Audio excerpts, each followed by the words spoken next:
কিন্তু 2009 সালের পর থেকে যেভাবে বাংলাদেশ সেনাবাহিনী আস্তে আস্তে আত্মসম্মান হারাতে শুরু করলো এবং বাংলাদেশের জনগণের কাছে তাদের যে সম্মান, যে আস্থার জায়গাটা, সেই জায়গাটা যখন ধীরে ধীরে ধীরে ধীরে একটু বিচ্যুত হওয়া শুরু করলো, সেই কষ্টটা বুকে পুষে রাখাটা অনেক কষ্টকর ছিল।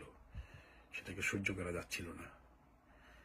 জানি না কেন যেন আজকে স্বাধীনতা আমি দেখিনি, কিন্তু মনে হচ্ছে আমি স্বাধীনতা পেয়েছি, স্বাধীন হয়েছি। আমি হয়তো গর্ব করে কোনোদিন বলতে পারবো আমার ভবিষ্যৎ প্রজন্মকে যে আমি আমাদের গর্বিত সেনাবাহিনীর একজন গর্বিত সদস্য ছিলাম। এই গর্ব করে বলার জন্যই আজকে আমি ইউনিফর্মটাকে আবার পরেছি, আমার সন্তানদেরকে আমি দেখিয়েছি। সারাদিন আমি আজকে ইউনিফর্মটা পরে কাটাচ্ছি।